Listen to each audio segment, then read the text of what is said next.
Hi, honey. Hey, baby. How are you? I'm doing very, very well. Very, very well? Yes. Why is that? I don't know. It's been like a productive, good, solid week, and we're rolling into a weekend where we really don't have much work to do aside from this, which doesn't feel all that much like work. Mm-hmm. And it was a week where I got a lot done and got a lot accomplished. And like what? Well, I guess the biggest thing is the program that I've been talking about over the last few weeks. I finally got that out of my head and down on paper, which was really pretty big milestone for me, I would say. It's a 6-month program, week by week, broken down like with 7 different components and practices that are a part of the program each week. So that's a lot of work that I've put a lot of thought and effort and planning into for a really long time. Work with my consultant. I've talked at length about it in the podcast, so I'm not going to go into much detail.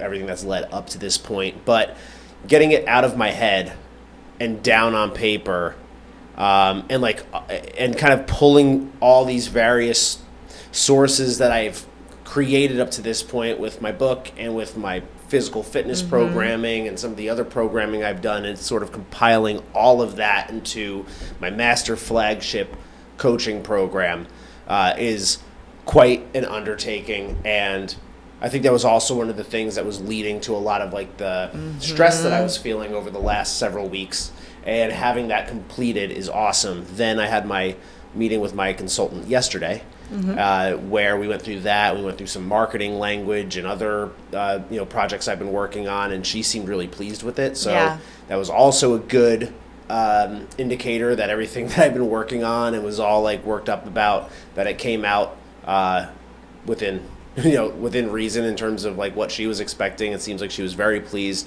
Then we took that course, made it into a smaller 6-week like bite-sized program that'll be a lot more less expensive, and provide like just a little like boost of value and add like for a quicker people to program. For people to get into in a more like entry level form what it is that I'm offering. Like all of that being completed, I mentioned that I've hired my full-time quote unquote personal assistant. We've gotten the clips off of my plate, so I'm looking at this upcoming week, and I have calls with my clients, which I have every week. And aside from that, it's like I get to kind of take a step back, reassess everything now, and go, okay, like what is the next project that I have to start and keep moving? And it's going to be like keeping the ball moving forward with getting that program that I put on paper now into a structured course that would be like in a software. So I have to figure out what that software looks like.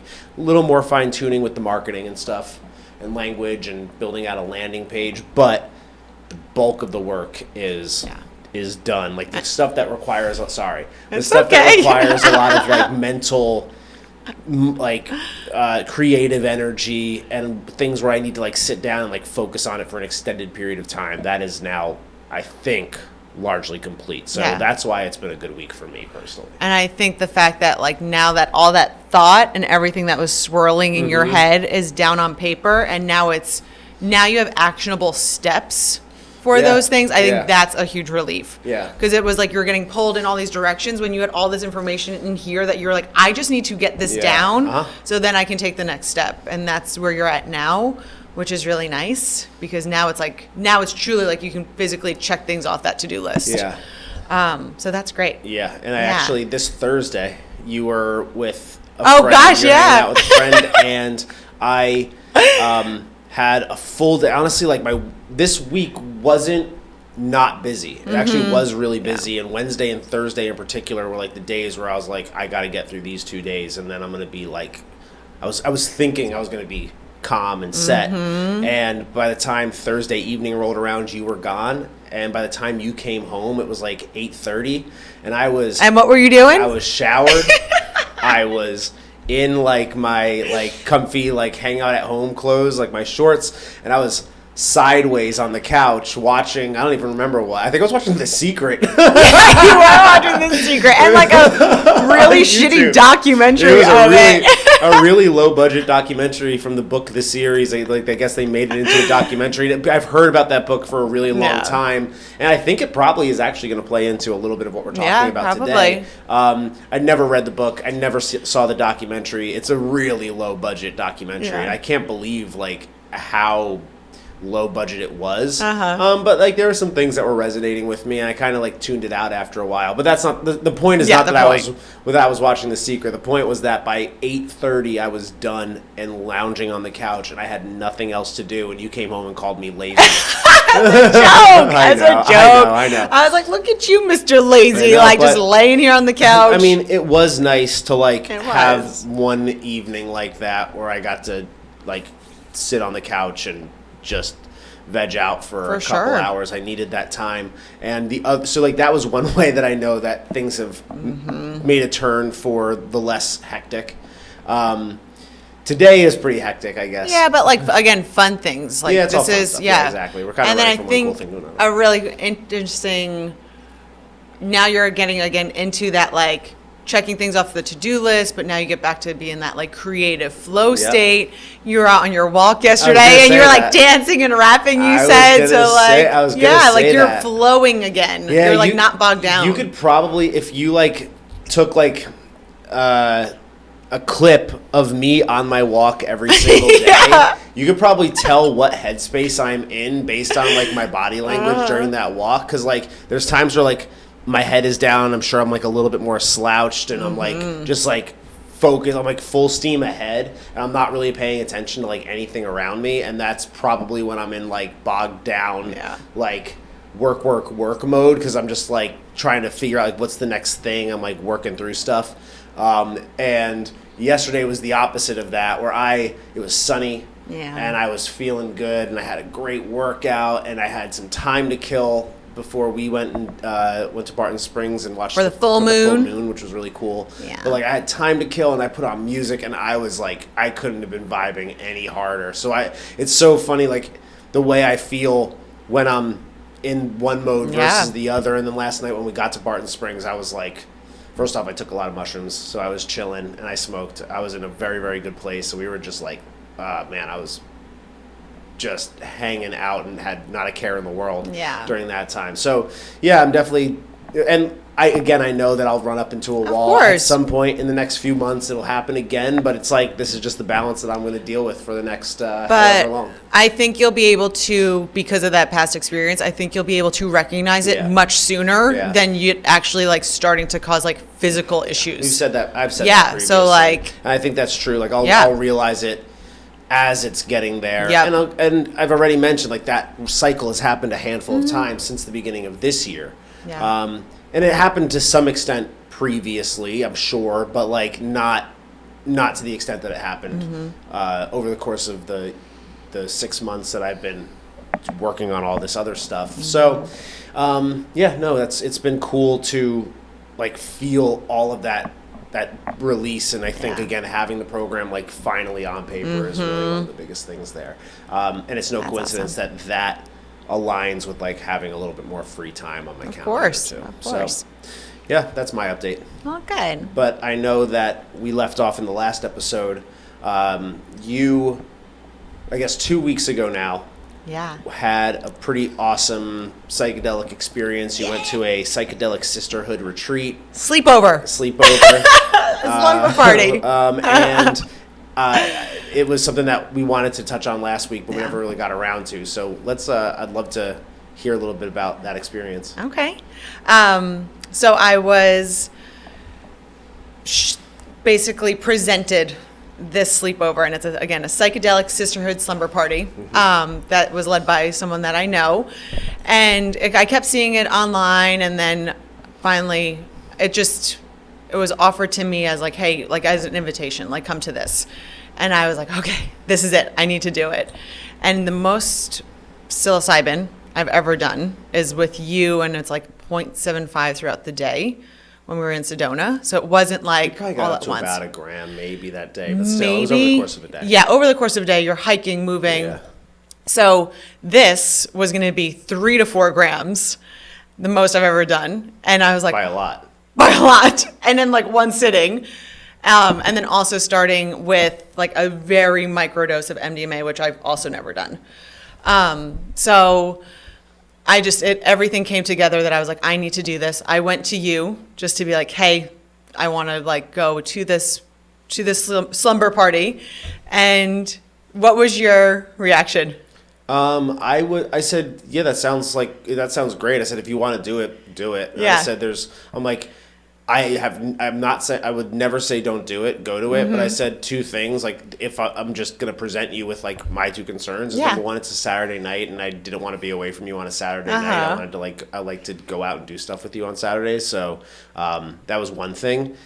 Which again, like, it's not like that is not a big deal whatsoever, but I wanted to present you with the only reasons why I was hesitant. So that was one. And the other was that like it wasn't cheap. It was it wasn't expensive either, but it wasn't like... Yeah, it was a few $100s. Yeah, it was a few $100, yeah. And I was just like, and we're, I guess, like purportedly trying to save money right now, although... and we're doing a great job of saving money, actually. So there was really like, those were like the only two things that like immediately popped into my head as like reasons not to do it. But I said like, but if you want to, like, I'm not going to, there's obviously like, you do whatever you want. I think it's a great idea. And I was actually pretty stoked about it from the beginning. For sure. Yeah, I was actually very like on board with it. Yeah. And I was really looking forward to it, like leading up to it that week. I didn't really have any feelings of... Did you get the sense that I was like being reluctant about it? No, not at all. Okay. No, not at all. Okay. Because the way you asked just now, I thought that like maybe I was being... No, I went reluctant. to you because obviously we're a partnership and I wanted you to know like I really was called to do this and like I wanted your opinion on it.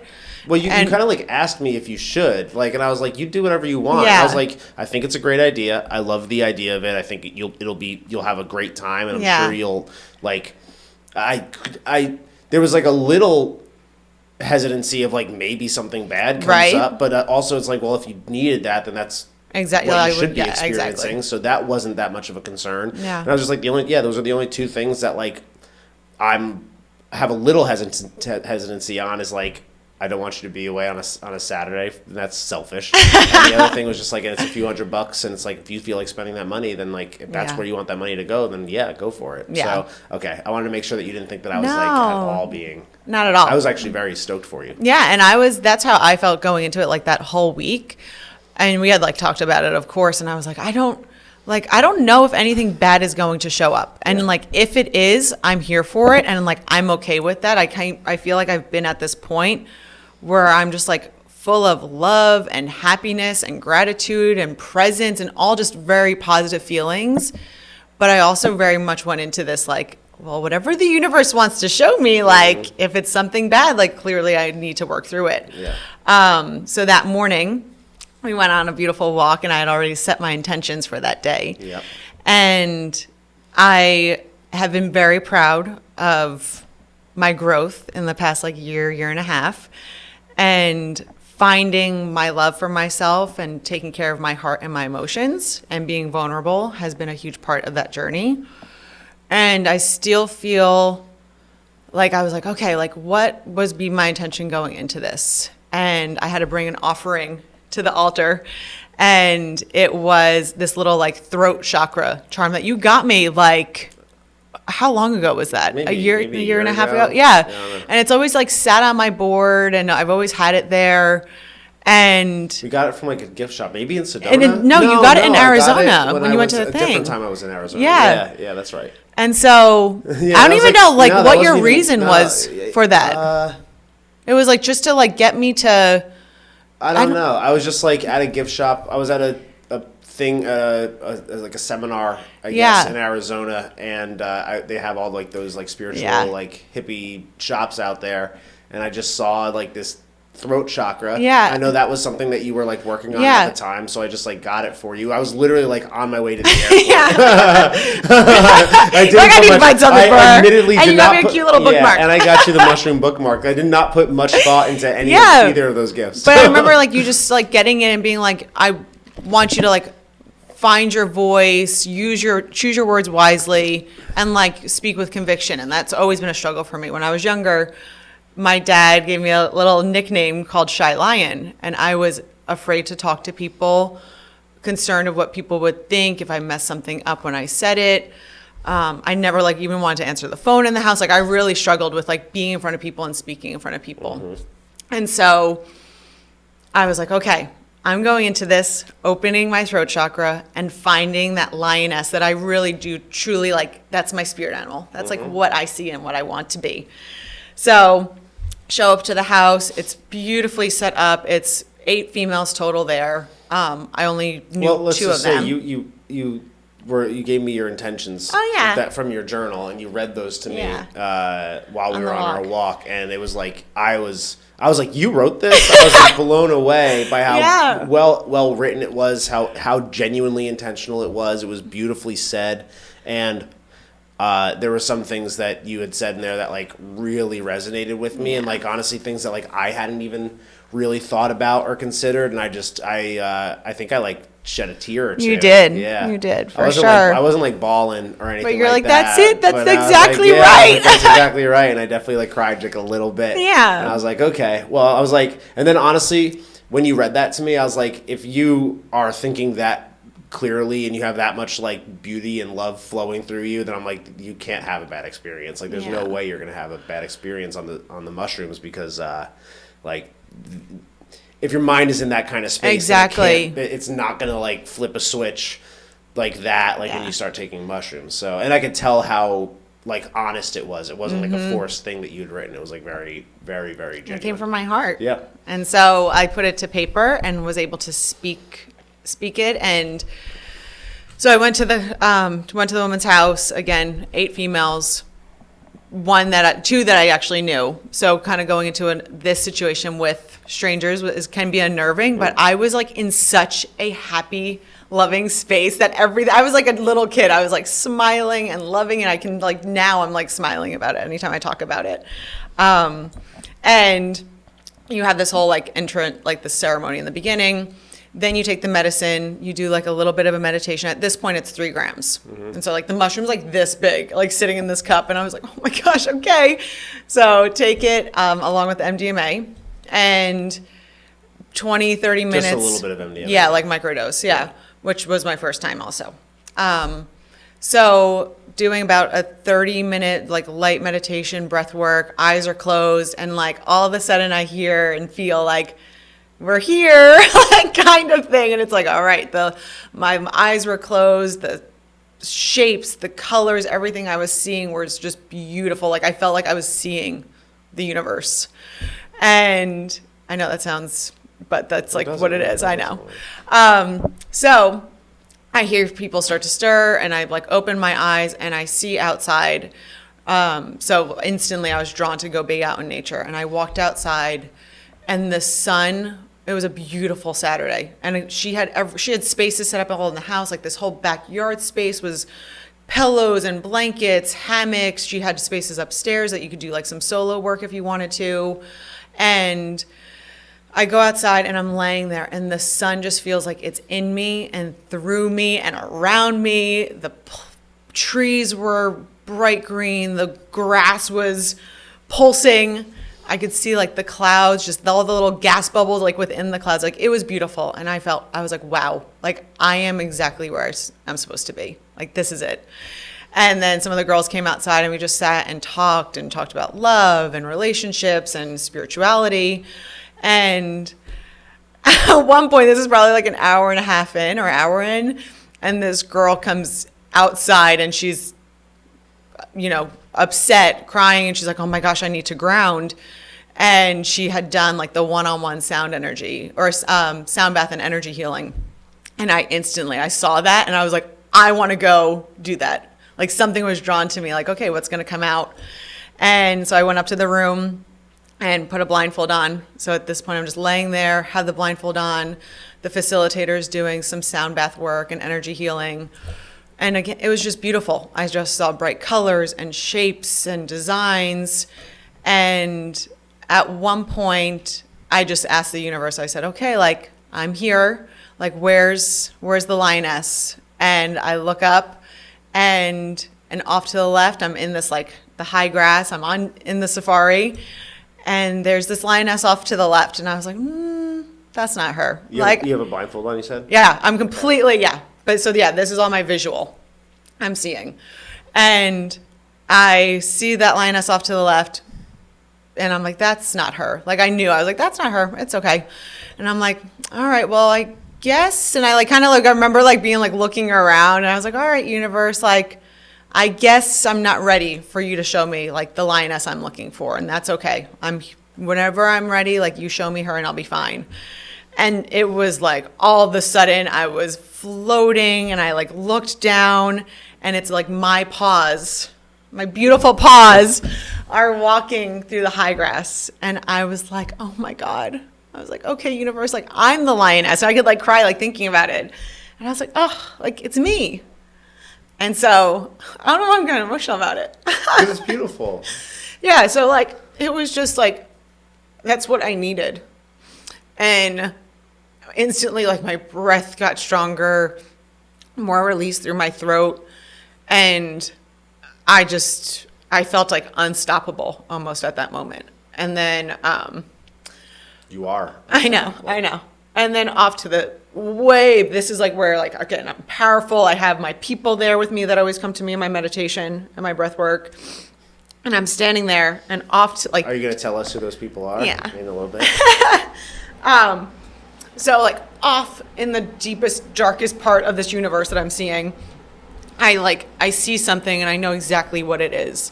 And it's almost like it's been in my brain forever. And the moment I saw it, I knew it was evil. And so I'm so strong and powerful that I called it out. And I said, get over here. Like, I know what you are. You come here and tell me what you want. And it was like this creepy, like, rock formation. It was like jagged rocks come like crawling out. And it's a face, and it's like gray and white and just dark and like so evil looking. And again, it's like I can close my eyes, I can picture it, and I've seen it before. And it just starts, and I'm like, what do you want? Like, what are you here for? Where have you seen it before? I don't know. That's what's weird. Like, I don't know if it's been in my dreams, like, but like the moment I saw it, I knew exactly what that creature was. Okay. What do you think? No, I don't know. Yeah, like, I don't know. And so it starts telling me, fear, sadness, regret, remorse, distraction, like all these negative feelings I've ever had about myself. And So list them. Fear, regret, distraction, remorse, sadness, like inadequacy, like feeling like just, not being enough. And I told evil at that point, I said, I'm not here for you. You have no purpose and service for me. Like, you stay away from me. Like, I'm love and light. And it instantly like went back into the wall. Like, as it came out, it went right back in. And I mean, I took that blindfold off, and it's been beautiful ever since. Like, I don't even know. Like, after that, I went back downstairs and I was like, can I get some more mushrooms? Like, I ended up taking another half gram because I was like, this is amazing. And the rest of the time, like, it was, again, this started at like 5 o'clock at night. So this was probably around like 7:30. We went out for a walk to go see the sunset. And just being there and being around like this feminine energy and being there to support each other and open up to each other and hold space for each other when some of us were going through a little bit more difficult times was beautiful. And I felt like a little kid again, having a slumber party with like your girlfriends. Like, it was so much fun. And I came home to you that next day, after like we hung out in the morning and had brunch, and then I came home. You came in the house and like you were. It's easy to say that somebody is glowing. Like, that's a thing that's like kind of a cliche at this point. But like, you were radiating such light. The second you walked in the door, you looked like a different person from when you had left. Like, you were beaming. And I was like actually like a little intimidated by you. I even told you, I was like, yo, like, you told me that a couple times. You're like I can't even like look at you. You're so like blindingly bright. It's like unbelievable. And I said, like, babe, like, I'm impressed with you. I can't believe, like, the fact that you went and did that, I think, is amazing. The fact that you stared evil down. Like, most people, when they're having a trip, and even if they're having a great one, and then that kind of thing rears its head, like, they immediately go, like, into a bad place, and then all of a sudden they're struggling with that for an extended period of time. And who knows how long it lasts, but, like, came out, you called it out. You didn't even like let it approach, like you didn't just wait for it to sneak up on you. You like called it out. It told you all the things that you probably didn't want to hear, and then you get the hell out of here, and then you like scared it away, and then like that shows a certain sign of mental and emotional strength and peace. That's what it was. It like you either like are gonna fold in that moment, or you're going to do exactly what you did, and I think it just shows like exactly where you are right now and why things are going so well for you. It's because that's what the work you've done on yourself like demonstrated itself. It's demonstrated itself over the course of the last, let's say, really your whole life, but like in the last year and a half, for sure. Yeah. Specifically, as you've kind of like had this, spiritual awakening, which we'll talk about in more detail here, but that is a momentary like microcosm of that work, and it's almost like you proved it's like a challenge that you stepped up to, demonstrated it, and like it's almost like you didn't even need it because of everything that you've become. Yeah, but like there's still a certain sense of like I guess it presents itself as like a big moment, I guess. Yeah. And like I'm sure it probably felt like almost too easy. It did. Like I was basically like, you get away from me. Like I was so powerful, and again, like I'm standing there and I'm telling it to go away.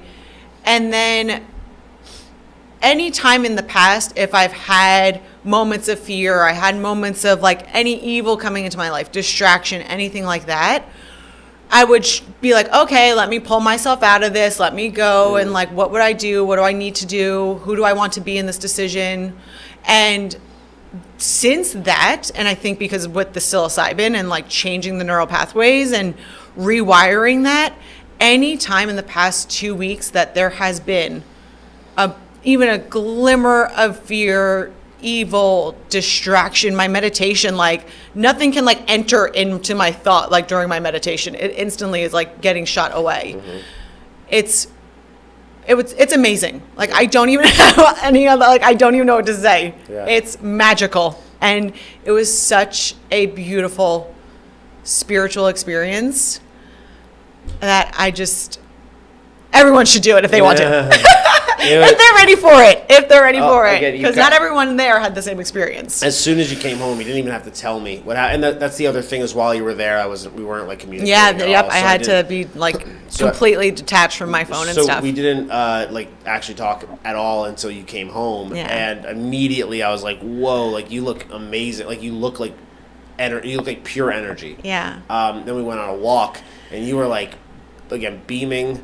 Yeah, you were bopping around like it was like you became like a different thing altogether almost, and I feel like that's certainly extended over the last couple of weeks, and it's been like so cool to watch. I know.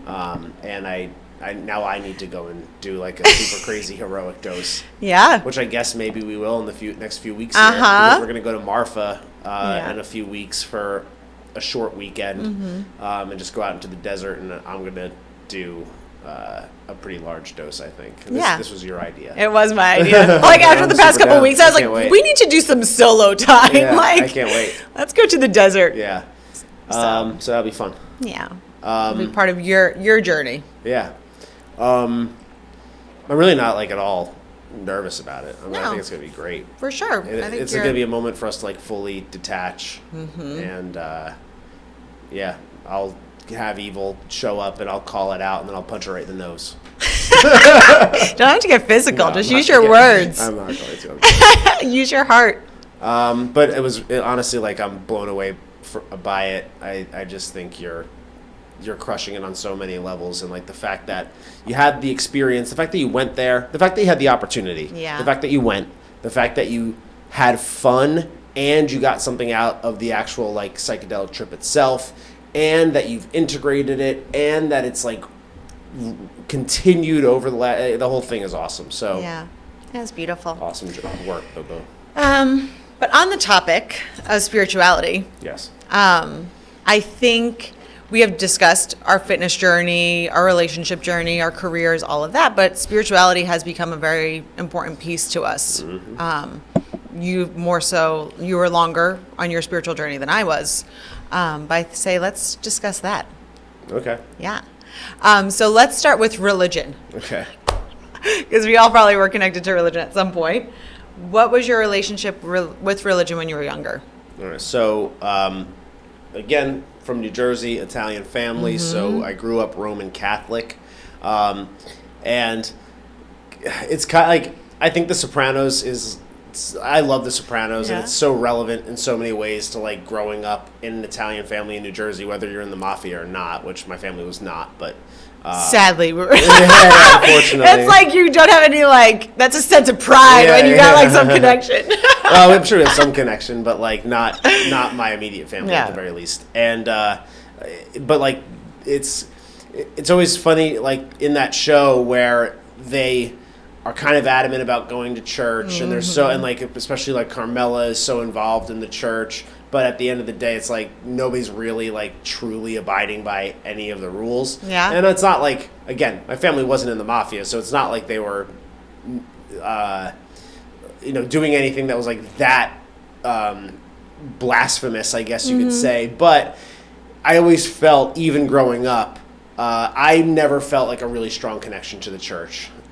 For whatever reason. And I'm sure it's kind of because and I went to Catholic school up until third grade too. So from kindergarten or I think even in preschool, I went to like a Catholic preschool if I'm not mistaken. But even with that, like I never ever felt a strong connection to the church at all. We would go to church every Sunday. Then after my parents got divorced, my dad would like take us on Sundays, but I think he only took us because he like thought he was supposed to. Whenever we went to church, it always just felt like we like are obligated to do this. It never felt like there's something to be like gotten out of this, and it certainly was never something that was like implemented into like everybody's everyday life in my family. It was just kind of like this obligatory thing that you go do so that you don't go to hell, and then the rest of the week it's just like you do like whatever, and you don't necessarily like follow any of the rules. I always just thought that was like weird. So I just never had that connection. I would say by the time I was in 7th grade, I would outright say that I would like probably have considered myself like an atheist. Now, like, by 7th grade? Yeah. Wow. Now, like, to say you're an atheist in 7th grade is like the punk thing to do. Yeah, I guess so, like to some extent, but like it wasn't. I didn't mean it in that way. Like I didn't do it to be rebellious. I was just like, yeah, that does, like, the church and what they tell us doesn't make sense to me. I don't really buy into it. So therefore, like, I just would be like, well, then I'm the opposite of that. 'Cause that's what you do when you're young, is like you draw like lines in the sand, and it's like there's no gray area. It's one or the other. But then by the time I was, let's say, like late teens, young adulthood, I realized, like, well, I'm not an atheist. Like, I'm what I would consider agnostic, which is just like, it's as dumb to say that there isn't a God as there is to say there is one. Like, you can't prove either. So, like, why even, like, make the argument is sort of the way I felt. And I would say throughout most of my adulthood, I probably would, like, have considered myself agnostic. I would say that I had a feeling like people who are like really tied to religion, I felt like they were doing it because they needed it to like make it through a day, and they were like kind of convincing themselves. And I think to a large extent there's plenty of that happens, no matter what the religion. I felt like it was just a way to like be a part of something, and to like give yourself like a story that there's more to this than like what we see. And so, like, yeah, I guess, like, that's really the quickest version, which is, like, Roman Catholic family, but wasn't particularly, what would you call that? Like, you only went to church. Yeah, you went to church, like, on the holidays. I kind of broke away from it. I thought it was silly, agnostic, like, considered, like, myself a little bit of an atheist, but then, like, quickly got out of that as I just matured. Agnostic, and then I guess we'll get into like what's happened over the last few years here, but like now, like there's just no doubt that there's like something else going on. Yeah. For me, I was raised Roman Catholic. My parents still go to church, and I went to Catholic school all the way up until 7th grade, and then in 7th grade I started putting things like together. I think I met some friends like through like summer camps that like went to public school, and they started talking about things. I was like, like this is like not a joke. Like I remember doing in 3rd grade a solar system like thing, like little styrofoam balls on like the hanger, and like there was no explanation of like what the solar system really was. Dinosaurs were just like not really discussed. Like Land Before Time, like I always thought of that as like a cute cartoon. Like none of it was really ever explained. It was all like, you know, Jesus was born, and this is the Old Testament and the New Testament. And so raised like pretty Catholic, going to church every Sunday, all the holidays, all the things. And then in 7th grade, that's when I met people in public school, and I was like, something doesn't seem right. And I started questioning it. I said, I'm like, I don't want to go to Catholic school anymore. And I think at that point, again, being the youngest of 5, my parents were like, okay, whatever, like whatever you want to do. I changed my name in 7th grade. Like my born name is Catherine Lynn. And I was like, you call me Katelyn. Catherine Lynn, I don't want it on my driver's license. I don't want it on my nursing degree. Because at that point I knew, I was like, I want my name to be Katelyn on every legal form. And so like that year I had my name changed to Katelyn. I have no middle name now. And I like went to public school.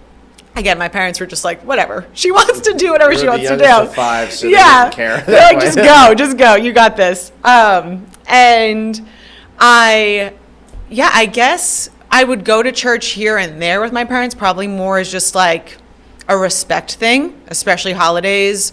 There were some Sundays I would go, but it was just kind of like, I don't see like the need to go to it. I just lost that connection with it. And then over like probably late teens, early 20s, I just didn't have like any connection. I felt like very lost. And just, I've never like actually like said that out loud, but I probably did. Like I just had no connection. I was just like, well, it's just like me and this, and like you die and like that's it. And like life is over. Mm-hmm. So like the saying of like, I'll sleep when I'm dead kind of thing. Yeah. Like, I don't know if it's just like this weird, like, my time is only here, and like it's focused on me and what I need and what I want and nothing else. Yep. Which is really a sad, dark place to be. Yeah, oh my gosh, that's really dark. Yeah. And then in the past few years, getting into more of the idea of like wishing and hoping, because I started to realize like, man, like I hope there is something outside of this. And that's when I like remember questioning that and hoping and wishing there is, that I started to do a lot more internal work, and it all kind of lined up like in the past 2 years that I've just been very connected to the understanding that there's of course something that's higher than us. Yeah. There is something out there. And it's once you feel that connection and you know, like it's really beautiful. Yeah. And it's a really good feeling. Yeah. So I think like in terms of what flipped the switch for me in a lot of ways is probably 2 things. Probably one is like when my dad died. Mm-hmm. That like immediately it didn't like resonate in any like necessarily spiritual way, but like over the next like year or so, like it just for some reason do you know like what it would have been? Not really. I just would get feelings like he was there with me that like I couldn't even be I wouldn't have even like given credence to previously. Mm-hmm. If anybody else said that, I'd be like, yeah, you think that. Yeah, you're wanting that. You wish that you're imagining. But like I wasn't like necessarily like asking for it, nor was I like expecting it, nor was I like looking for it. Yeah. It just kind of like happened.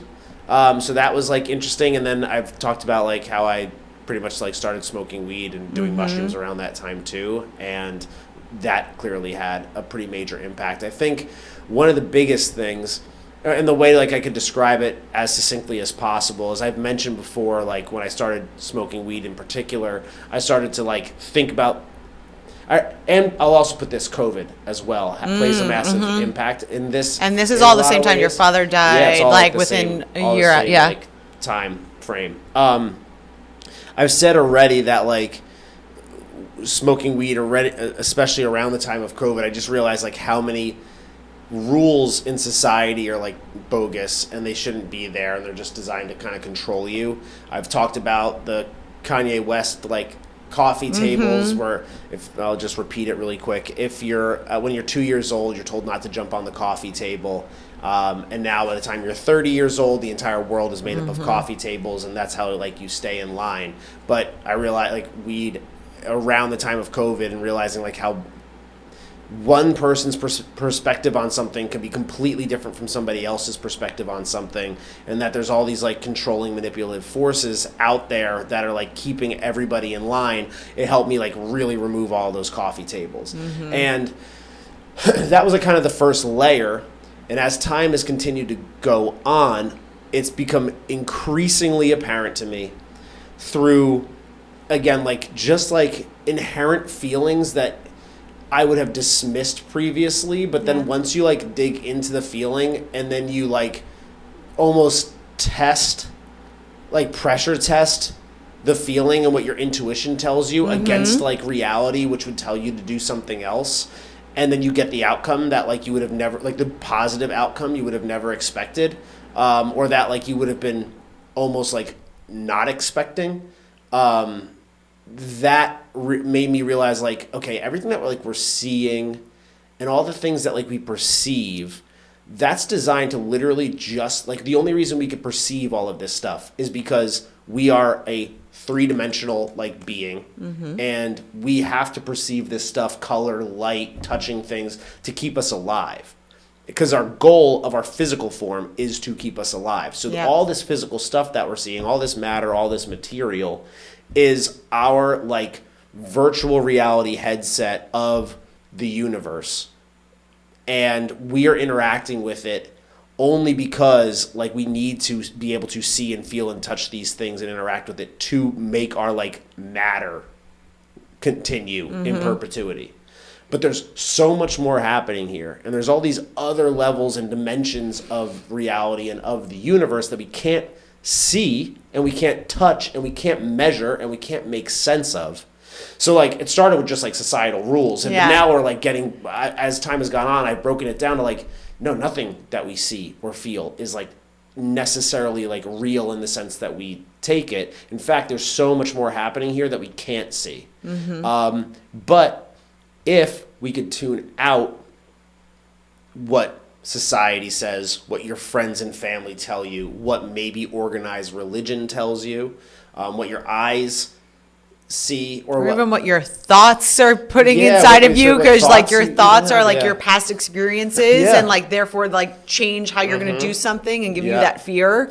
So you got to like shut this off. When you tune out what like science says based on research, and then you get into like, and this might be a lot for the next however long we have left here, but like here's the thing, like maybe I'll save that for a different thing, but like the observer effect. If anybody knows what the observer effect is, like, and you get into like quantum physics, like true actual science around quantum physics, you realize like science in itself is inherently bogus based on the observer effect in and of itself. So I know this is where I started like sound extra loony, but like everything that we're seeing here is only a fraction of what actually is out there, and the more that you're able to tune these things out that are there just for us to survive, the more you could tap into like what is actually out there, which is like what holds the universe together, which is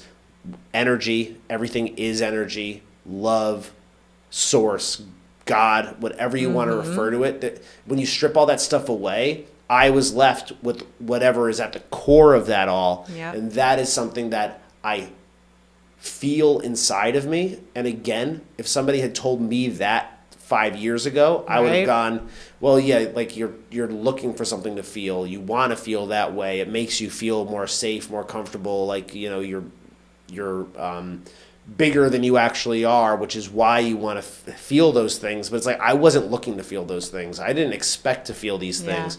I just go, listen, like I could listen to what everybody else is telling me when it comes to like what reality is or how the world works or how you like get from point A to point B in your life, which is all like, again, like materialist, scientific, objective in nature. Things that are able to be taken away like at any moment. And I realized like the more I just like stopped listening to everybody else and I just listened to myself and like what I'm feeling and what like is intuitively makes sense to me, the better things become. And what I think that is like the key to life, which is stripping away all the things that are designed to make you fearful, and tap into your true intuition, passion, purpose, love, source, etc. Yeah. And when I talk about like the program that I put together, like now it's like becomes a commercial for me, but like the program I put together is kind of designed to help you do just that. Yeah. In some ways. So what I'm offering is kind of like a very spiritual for practice sure. in a lot of ways. I'm not going to like market it that way because Yeah. I feel like you can get into like dangerous territory there, and I'm not trying to start a cult or anything that.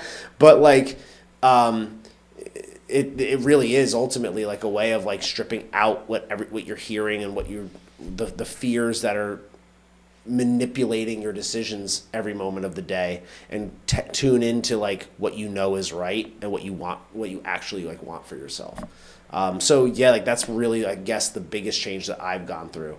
And there's so many like examples of that. Synchronicities is another thing that like once you start tuning into like synchronicities, maybe that makes you schizophrenic. I don't know, but like I gotta say, I will never disregard a synchronicity that I see. Like those things are there for a reason. That's like the universe giving you signs and signals and like directions toward where you need to go. Yeah. And the more you tap into that, the more the universe works in your favor. And that's kind of the way that I've been viewing my life over the last few years, is like you have to trust the universe. Yep. You have to be tuned into the universe. You need to do right by the universe.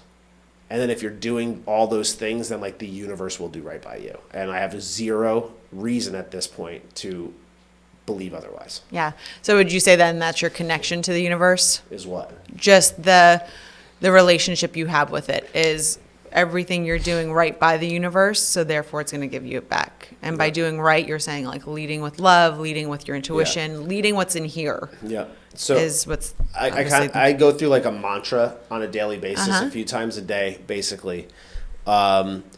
It's not really a mantra so much as like just a constant reminder for myself. The first is anytime you feel fear, you have to throw that away. Anytime you feel your ego taking over and like you want to like be upset about something because it hurts my ego. And like, I'll also say this, there's a difference between, again, intuitive fear where like you're doing something wrong, like you are actually doing something that's like not in alignment with yourself, and external fear. So external fear that comes from the outside or comes from ego is what you throw out. Internal fear, where you're going like, this is not who I want to be. That's more of like an in alignment or out of alignment type of feeling. That's different. But external fear, you have to throw that out. Anything that hurts your ego, you have to immediately recognize it, toss it out. Any time that your neural pathways want to make you react in an impulsive way, you have to throw that out.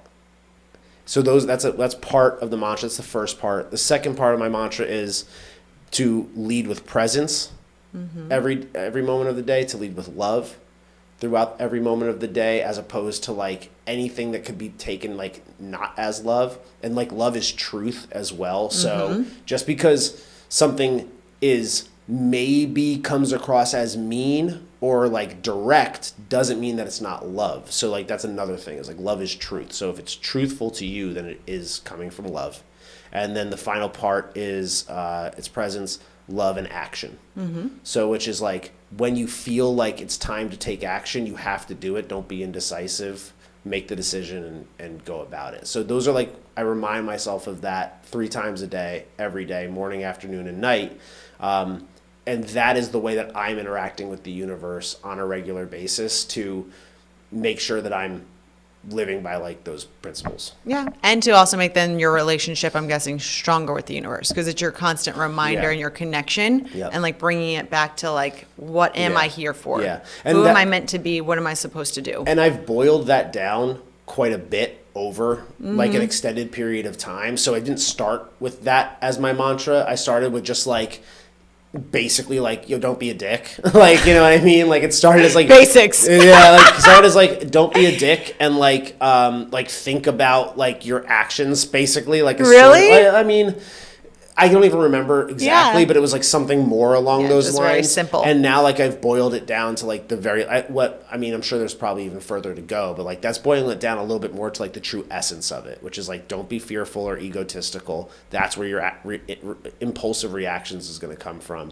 And then like, if you are present in the moment, which means like you're not thinking about what just happened or what is going to happen, but you're here right now, and you're leading with love and truth, and you're taking action when it needs to be taken, then like the universe is going to you're going to continue to vibrate at the frequency that you need to in order to be in the proper universe that you need to be in. Yeah. And that's really what I believe, is that like based on your frequency, which comes from your health and your energy physically, matched with your self-love, meaning that you're doing the things that you know is right for yourself based on what you are aligned with, you resonate and vibrate at a highest frequency possible, and then you are literally changing like dimensions in real time.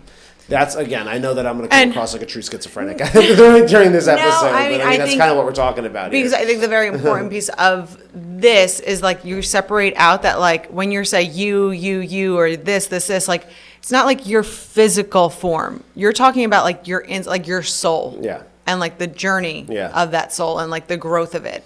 Mm-hmm.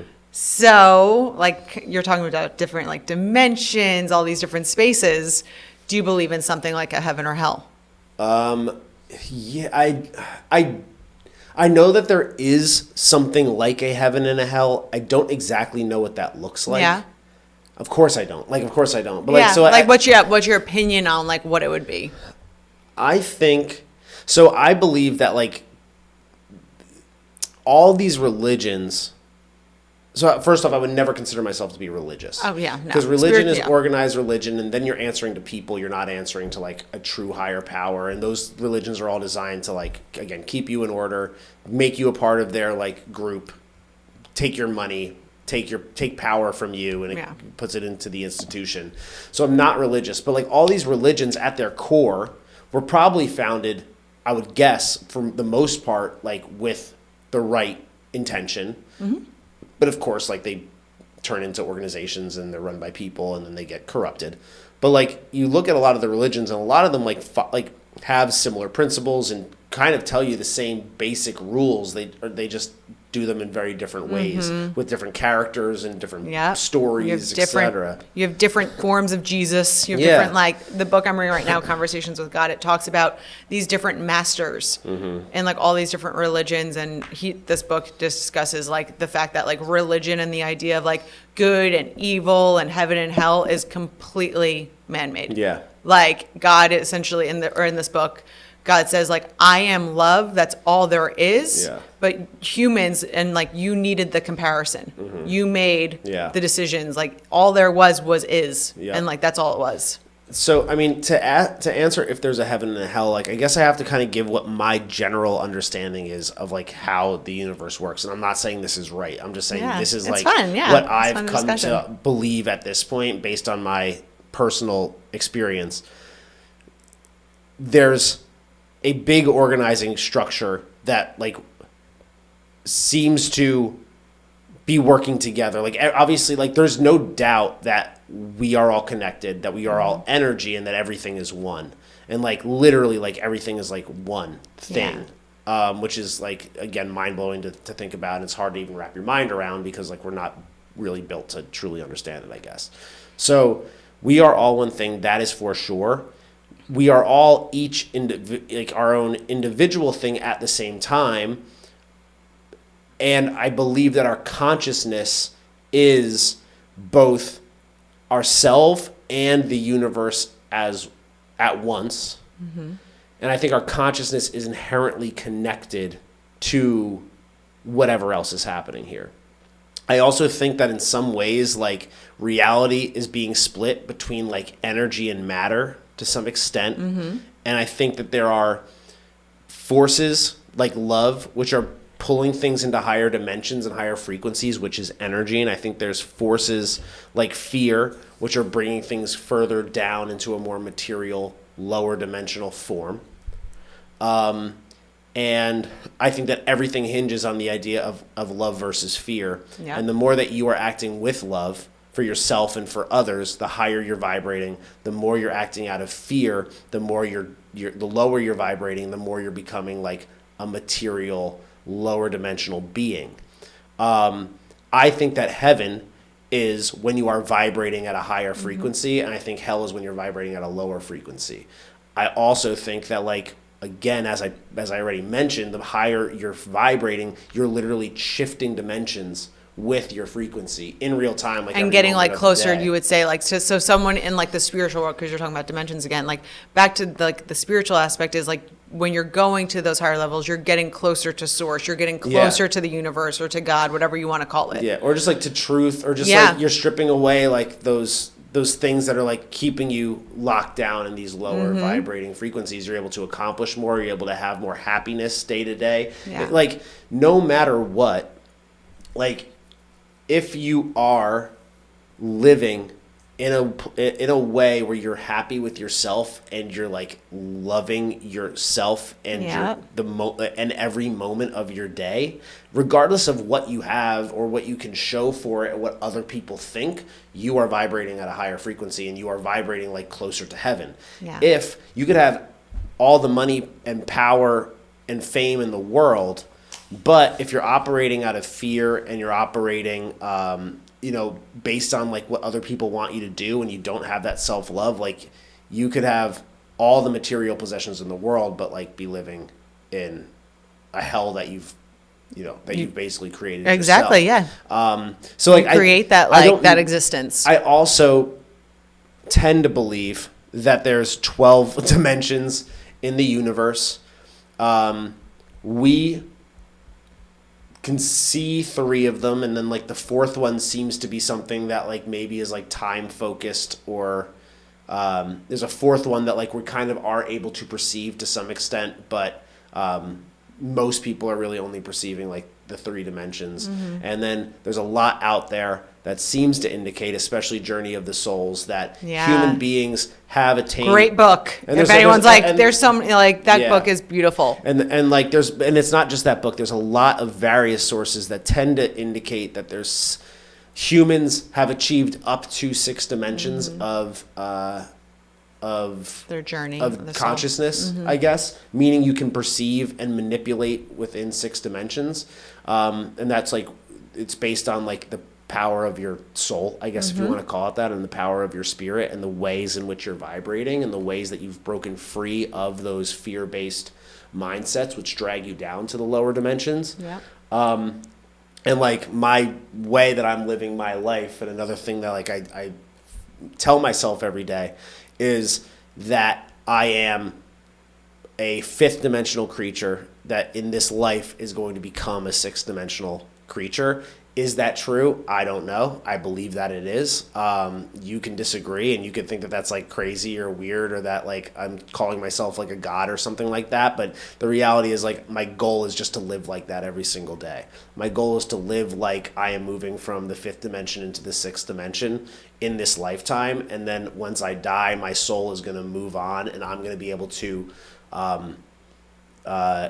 essentially have like go and do and become anything that I want, and like continue to help bring more energy and more spirit into those higher dimensions over time. Because like that's what you do when you're at a higher dimensional frequency. It means that you're attracting more energy toward toward those higher dimensions. If you're a lower dimensional being, you're attracting more down negatively. And my goal is to be a 6th dimensional being that is attracting as much energy into those higher dimensions as possible. And through love. And if I'm like, again, if that's not actually what's happening, and I'm totally wrong, and all of this is like bogus nonsense, and we're actually all just like these material, like,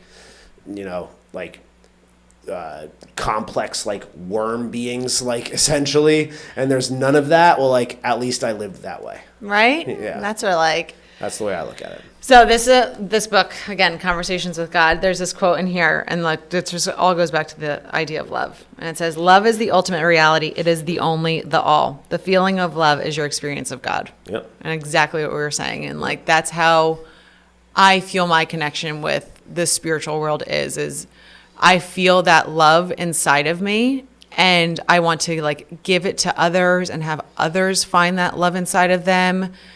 And it will just create a beautiful world. Like everyone is just beaming with it and has it inside of them and are connected.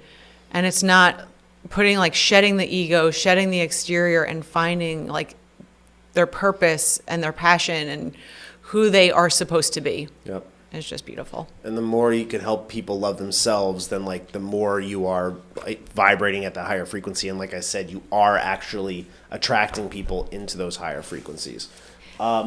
We'll probably have to. I want you to read this other passage because this is a very interesting piece to it, and then we'll wrap it up. Okay. Because we're talking and saying like we want to be this light, we want to be this love, and you even like said the comment of like if I'm calling myself a god.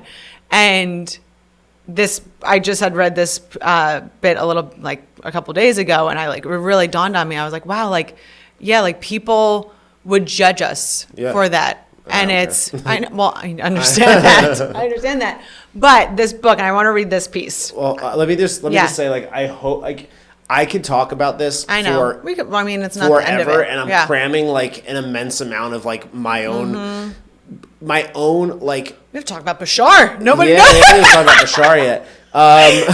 Let's give you a part two. It's just, like, this is something that I spend a lot of time thinking about. It's something that is even hard to talk with people about because, like, I'm kind of making it up as I go, but it's all based on, like, my actual experience and just, like, taking in what makes sense and what doesn't. Like, what you're about to read makes an immense amount of sense. And I go, I have no reason to not believe that based on the experience that I've had up to this point. Yeah. So what I'm saying right now is, like, cramming an immense amount of, like, very, A, complex, B, like, not completely formed, and also, like, completely unprovable information into, like, we had 30 minutes basically by the time, like, we started this part of the conversation. And, like, actually it was less, like maybe 15 or 20 minutes. And it's like, I could go on about this forever. So if what I'm saying right now isn't, like, the most articulate or isn't coming across like I know what I'm talking about, it's A, because, like, I kind of don't, and B, it's like there's so much more to this that we could talk for 4 hours and be barely scratching the surface, and we'd probably continue to, like, uncover more and more during that time. And that's kind of the beauty of it, and kind of why it's, like, in my opinion, so fun to think about and talk about, and more importantly, not just think about and talk about, but put to the test and go, like, you know what, again, that synchronicity has popped up a whole lot recently. I'm getting the urge to reach out to that person or go and do that thing, and, like, it makes sense to it's something that's pulling me in that direction. Maybe I should go do it. And then when you do it, it's like it opens up an entirely new, like, door of, like, new possibilities, new opportunities, and new great things. And it's like the more I just act in accordance with that, the better everything becomes. So I just want to say that before. Well, again, and I think I do want to continue this conversation, like, we will. Beyond, because there's so much more about just how I view the world now and how I view life and how I view death. Like, we've talked about that so much now, and there's a lot to say about it. Yeah. So the book, Conversations with God, I'm going to read this little piece in there to you, and I want you to just take it in and then tell me your thoughts on it, okay? Do you see the partnership? Do you grasp its implications? It's a holy collaboration, truly a holy communion. Life will take off for you then when you choose for it to. You have not so chosen as of yet. You have procrastinated, prolonged, protracted, protested. Now it is time that you produce what you have been promised. To do this, you must believe the promise and live it. You must live the promise of God. The promise of God is that you are his son, her offspring, its likeness, his equal. Here's where you get hung up. You can accept his son, offspring, likeness, but you recoil at being called his equal. It is too much to accept, too much bigness, too much wonderment, too much responsibility. For if you're God's equal, that means nothing is being done to you. All things are created by you. There can be no victims and no more villains, only outcomes of your thought about a thing. I tell you this, all you see in your world is the outcome of your idea about it. Do you want your life to truly take off? Then change your idea about it, about you. Think, speak, and act as the God you are. Of course, this will separate you from many, most of your fellow men. They will call you crazy. They will say you blasphemy. They will eventually have enough of you, and they will attempt to crucify you. They will do this not because they think you are living in a world of your own illusions. Most men are gracious enough to allow you your private entertainments, but because sooner or later, others will become attracted to your truth for the promises it holds for them. I mean, is that not beautiful? That's the shit. Like, that is just... So I'll just go back. I am right about all of this, and you could take it or leave it. I mean... But that's, like, that's actually, like, exactly it. It's like people don't want to buy into it because it puts too much on their plate. Yep. In terms of, like, how much power they actually have. And as soon as you realize how much power you have and that we all are one consciousness and that you are able to change your vibration and change your reality in real time in this moment, like literally in this moment, then like that's when your life will become what you want, and that's when you're going to start to realize, like, oh shit, like I've had this power all along. Yep. Some people just don't want that power. Some people are afraid to wield that power, and some people like just don't want to, like, I guess, do the work necessary to leverage it. But I mean, like, I guess the thing that I can say is, like, in the last several years, whenever I get a gut feeling that I need to go do something and that I need to leverage that power, that I have that power, I go, what can I do to tap into that? And I find, like, a way to do it, and it's like literally has worked out every single time in an unbelievable way, that, like, I can't even begin to fathom. So I love it. I do. What too. are your thoughts on that? I mean, it really, when I remember, like, reading that part of the book, and I was like, oh man, like, saying, like, you are God, and, like, I had that thought, you know, you're kind of raised to be like, no, you're not God. God is God. He oversees you, and this and that, and then, like, you truly take in, like, no, like, we are all one. We are all, like, one love. We're all one spirit to the consciousness and to the source. And if we can all vibrate on a very high level together, I mean, it'd be beautiful. Yeah. It really would. Like, that's the only word I have to describe it. And, like, it's just a very loving, warm feeling that I wish a lot of people could experience. Absolutely. Cool. So. Again, would love to continue this conversation in other ways. It's kind of a conversation that's probably, like, uncomfortable for a lot of people, which I totally get. It would have been uncomfortable for me probably just a few years ago too. But so much to dive into, so much to learn, and we'll continue to tap into this as we learn more, I guess, and as we, like, employ what we learn more and more. And that's, again, what this podcast is, like, largely about, right? Absolutely. That's what the genius is. The genius is tapping into that source. So, yeah. Cool. Good job, Boo. Now too. We got to go to a cold plunge, which is why we're both in bathing suits. We're going to go to a cold plunge party and, like, what is it? I don't even know. Cold plunge. Breath work. Is it? Yeah. Okay. I thought there was breath work. Maybe. I don't know. It's just, I mean, like, a cold plunge party. What did we sign ourselves up for? Some party. All right. See ya. Bye.